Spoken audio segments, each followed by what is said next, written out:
What would be your purpose if there was no one on this earth? If there was no one else on this earth?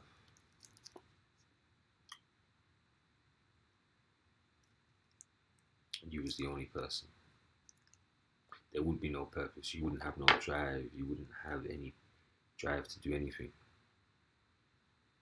Just when you're out there, and even if you just see people and you're feeling the energy of people around you, movement, motion, that makes you feel good without you consciously knowing. Because if you was in a world that was entirely empty, you'd feel terrified. We can't really live without each other because we need each other because we're all one. But I'm just saying, just imagine a world without people. Because everything you're doing, your business that you build, even if you're independent and you do your own thing, solo, it's for other people. If it wasn't for the people, if it wasn't for the customers, if it wasn't for the people embracing your talent, embracing your skill, your talent would be pointless. Your gift would be pointless. So yeah, we're gifted. We've been gifted spiritual gifts from God. But it doesn't make us any different. It doesn't make you any better than the other. It just makes you unique. You are unique, I'm unique. And if everyone steps into their uniqueness without rejecting it and embraces it and loves it,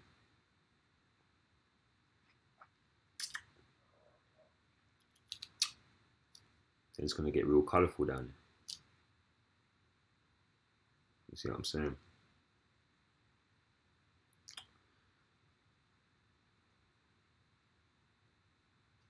But you can't forget that you are nothing without people.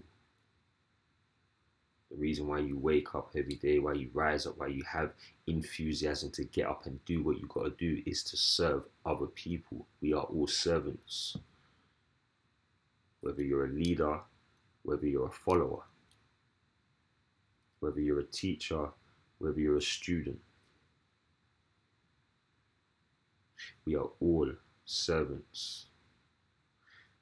The teacher is a servant to the student.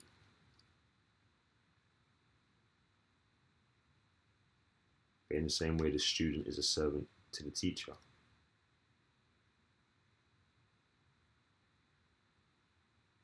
So it's both ways. The teacher is here to serve humanity with the bread of life, with the water, with truth, the invisible food, life, what we live off, the true food. There was even a test done once on babies where they decided to do an experiment where they starved these babies of love and affection, but they gave them everything else. They gave them all the physical attributes: food, water, milk, clean clothes, change every day. But the one thing they didn't give them was human connection, love, eye connection, kiss, hugs, warmth. All the babies died within a certain amount of time, and they were getting all the physical needs.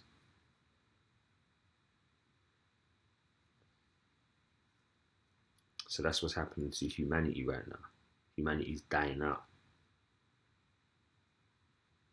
because we ain't been giving each other that love, that true eye connection, that true soul.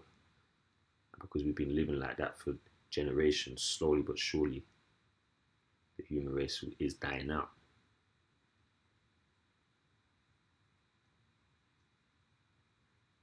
But truth is the only thing that is stopping that. The invisible force, the unnameable one, the unchangeable one, the ineffable, incomprehensible, the invisible, nameless one that lives within us all. You can't wake up and move. Every time you wake up and you're driven to move, even though you might have a wicked thought in your mind when you're moving, The force that is allowing you to wake up and move is God, is the nameless one, is the ineffable one, the unchangeable one, the inconceivable one. You can't do nothing without it. So every time you wake up, even if you're in your lower self, even if you're committing wickedness, you still have a purpose here. And you need to figure out what it is. It might be to do what you're doing right now. Because you see, before we step into our purpose, we have to go through all different characters. We have to eliminate parts of ourselves. We have to live them out and sieve them out. So don't judge yourself. You just know when it's time to elevate and move on. And don't get caught there in the trap for too long. Trying to prove to others that you still want to be something that you don't really want to be. Don't play that game.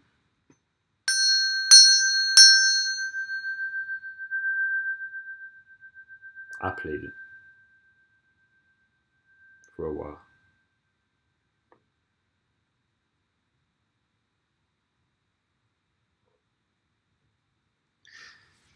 But I gave it up.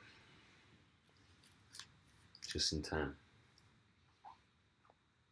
But we ain't got a lot of time, people. The time is here.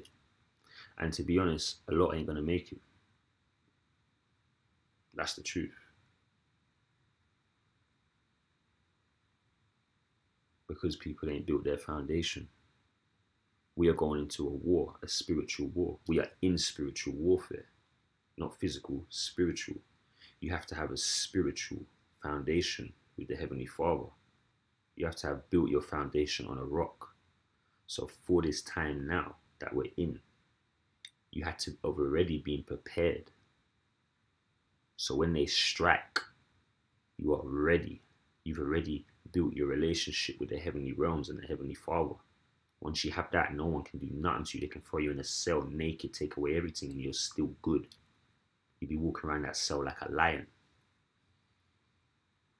You see what I'm saying? You have to build your foundation. It's not about getting away. It's not about making the game easier. It's about becoming better at the game of truth. Picking up your sword and your shield for the Heavenly Father, for the heavenly realms that created you, that gives you life, that opens your eyes, that gives you the air you breathe, the blood that's flowing through your veins, the air that's going through your lungs, your eyes, your skin, your hair, your body, your vessel, your heart, the job that you have, the way that you bring in your income, your home, the elements. We going crazy for all this material stuff, and really it's all made out of brick, glass, plastic, gold, metal. That's all coming from the earth. Did you forget who put that there? You forgot. That's the problem. We're forgetting who gave us all this in the first place. And we're giving the credit to flesh, to men and women down here on earth, and forgetting the nameless one, the invisible one, that gave us everything, that gave us the soul to manifest and create whatever we want in this realm. And we don't show it no respect. There's only a certain amount of time we can stay in that energy before we get shaken off of the earth. And that time is here. So you better get with it and stop playing games. Because it's serious times. And that's for everyone. I'm talking to everyone.